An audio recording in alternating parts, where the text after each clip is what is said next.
This video is going to be completely spoiler free. I want to make this video to help you guys understand what the trophy requirements are in The Last of Us Part 2 so you can go away and play the game without having anything ruined for you.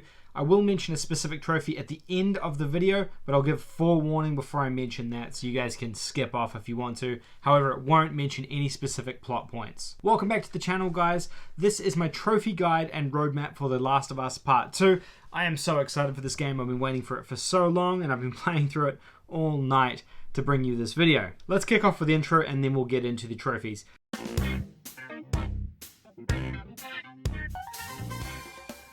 Like I said at the top, this is completely spoiler free. I won't go into any story specifics or anything like that in this video. This is just going to be focusing on what's required for the trophies. If you're new to the channel, please hit the subscribe button down below. It helps the channel out enormously. And if you enjoy this video, give it a thumbs up. Let's get the basic stuff out of the way. So, progress in this game carries over to New Game Plus. Essentially, this entire game, all the trophies are associated with upgrading your character or collecting something. There's tons of different types of collectibles in the game. There's actually 283 total collectibles in this game, which is just insane, the number of collectibles. The good news though is if you play through the game the first time, which a lot of you guys are going to be doing, just go through and play it and you can go back on a second New Game Plus playthrough and get the collectibles through that. Any collectibles you get in the first playthrough will carry across, or you can go back to and do chapter select and get the collectibles that you might have missed that way as well. So you don't have to worry about missing any collectibles throughout the entire game. Nothing is missable, so you'll find there. So you don't have to worry about having to do an entire fresh replay. All your collectibles will carry across. Second point, nothing is missable in this game. All the trophies are obtainable through a single playthrough or multiple playthroughs through chapter select. So you're not going to miss something or be locked out of something if you decide to progress through and play through without a guide. So that's what I wanted to bring you guys up front so you knew exactly what was required from this trophy list. Let's kick on with the basics and then we'll go through a proper roadmap. So the trophy difficulty in this one is actually really low. It's about a 3 out of 10 in terms of difficulty. There's no difficulty related trophies in the game. You can start the game on very easy difficulty with all the different assists on, and you can breeze through the combat and the story of the game if you want to play it that way just to enjoy the story. But it is going to take you a long time. The game itself is probably going to take you around 25 or so hours to finish. On my estimation to platinum is around that 25 to 30 hour mark. Generally speaking, the collectibles aren't super hard to find, but you're probably not going to find them all in your first playthrough, so it is going to require you to do some cleanup afterwards, which is why I've given that estimate of time. There are no online trophies in the game. This time around for The Last of Us Part 2, we don't have an online mode, it's just a single player mode, so no online trophies. Again, like I said at the top, there's also no missable trophies in the game either. Everything can be done through chapter select if you miss something. There are no difficulty trophies. You can play through on the easiest difficulty or the hardest if you're into that as well. And realistically, you can complete everything in a single playthrough with some chapter select cleanup. My advice though is but we can talk about what my advice is in a second. So in this one here, my first step is really just go and play the game. The game's designed to be narrative driven and a really immersive experience, and realistically when you play through it that first time, there's not going to be a ton of trophies that are popping. The game is designed in a way that trophies won't just be popping up for you as you play through the game like a normal game. I think they did that on purpose because they wanted you just to be able to immerse yourself in it and enjoy it without having stuff just pinging off all the time. While trophies are great, I do actually think that this is the ideal way of playing the game. So I would recommend, first of all, just go through and play it. If you find collectibles along the way, fantastic, then you've got them for when you do your New Game Plus or your chapter select playthrough, so you don't have to worry about that. But if you are wanting to do this as quickly as possible and you want to use a guide, or maybe you want to find the collectibles on your own, I have a tip for that as well. And that brings us to step 2 basically. So step 2 is the collectible cleanup, and this is grindy because there's a ton of collectibles. As I said at the top, there are 283 total collectibles in the game, and they're split across 8 categories which then link up to specific trophies. They eventually tear up to trophies that you need to earn all of these, so you'll need to actually get every single one of these. There's nothing that you can miss here. However, like I said at the top, you can miss these and clean them up in chapter select, so that's fine. Okay, so the types of collectibles in the game are artifacts. They're generally notes or items that you find in the environment that have like a narrative element to them. There's 127 of those. They're the most common. Trading cards, which are tiny and quite hard to find. There's 48 of those. There are 20 journal entries in the game. There's 25 workbenches where you can upgrade your weapons. There's 14 safes, which have a little puzzle that you have to unlock to find the code to unlock those. There's 32 coins featured in the game, also pretty hard to find. 8 training manuals, and then 12 different weapons that you also have to find. Those aren't as complicated to come across. And that makes up your entire collectible list. Like I said at the top, this is a massive collectathon, and it is a big undertaking to find all of these. As you progress through the game, naturally you are going to find a ton of these organically.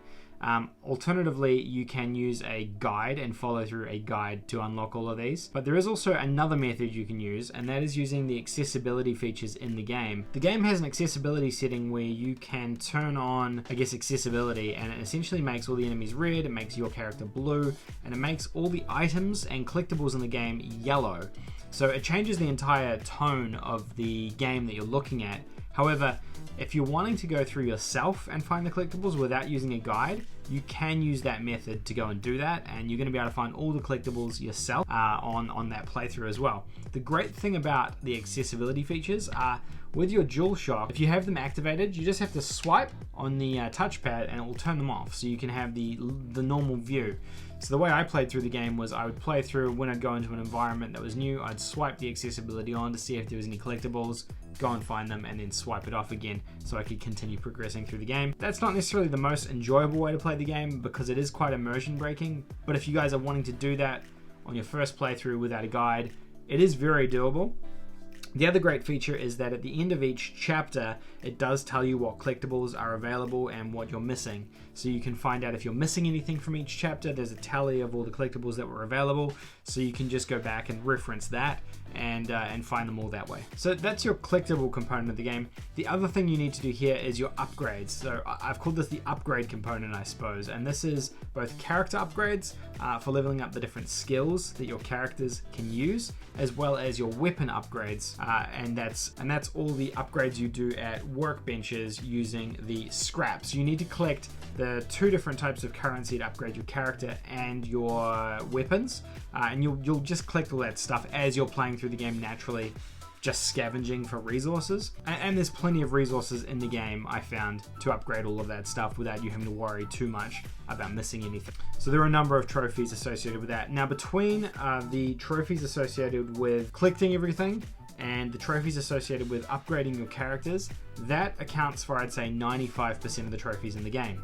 There is a single trophy for finishing the game, and then that brings me on to my last point, which is step 3. There are 3 miscellaneous trophies in the game as well. Those are for doing specific actions on specific chapters. Now I'm not going to say what they are right now. However, if you want to do those after you've played through the game, or you want to look out for those, they're on the chapter Seattle Day 1 and the chapter Birthday Gift. And if you do those 2 chapters, that's where you'll earn those 3 miscellaneous trophies. They're not missable or anything like that. They're just for doing a random thing on those particular levels. So that there is essentially your entire steps and road to platinum. It's not complicated. There's nothing too much to it. It's really just play through the game and then collect everything, upgrade your character, and then do those kind of miscellaneous actions, and then you've done everything in the game. Now, notable trophies. The only notable trophies, or only things worth mentioning, are the 3 miscellaneous trophies. So what I'm going to do is I'm going to show what those descriptions are. In the game, they're hidden trophies, these 3.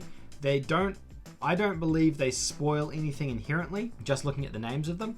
But I just wanted to give forewarning, if people want to leave the video now, I am going to show the descriptions and the names of those 3 trophies. They are hidden in the game. I don't really know why. I don't really know why. I don't feel like they spoil massive plot points or anything like that. But if you don't want to watch them, forewarning, click away now.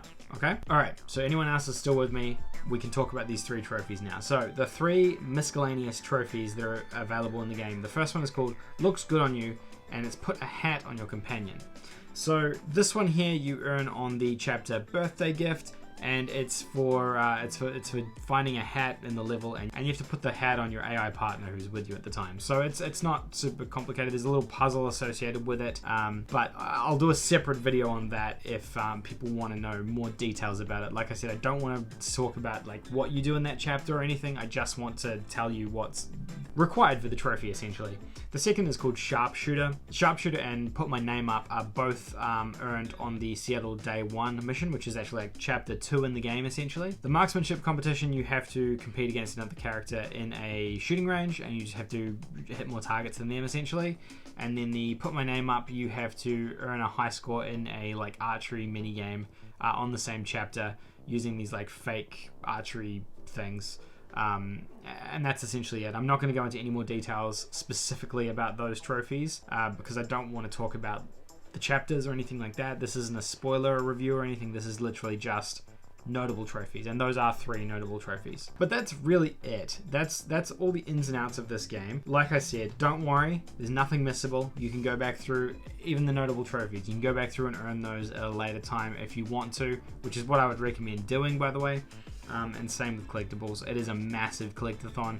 Just enjoy the game. Don't go through and play it for collectibles like I did. It was a lot more frustrating going through and having to replay chapters to find collectibles and doing it that way. But if you do want to go through and do those collectibles, I highly recommend using the accessibility features in the game because it makes finding collectibles insurmountably easier. But that's essentially the entire roadmap and guide for The Last of Us Part 2. It's actually a really, really simple one and not complicated at all. The trophy difficulty is very easy. Even next to the other Sony first-party games, this is a pretty easy platinum. You compare this to Horizon, God of War, Uncharted, it's way easier than all of those. I guess the most comparable would be Spider-Man in terms of difficulty. The difference being Spider-Man was open world and this isn't. But that's really all there is to it. Hopefully this guide was helpful for you guys. If it was, let me know in the comment section down below. If you've played through the game, let me know if this helped, and let me know if this helped you avoid spoilers or avoid having to play through the game multiple times or whatever it may be. Don't leave any spoilers in the comment section because I'm just going to have to delete them. So just be nice and don't do that to people. But yeah, thank you guys so much for watching. If you enjoyed this video, give it a thumbs up.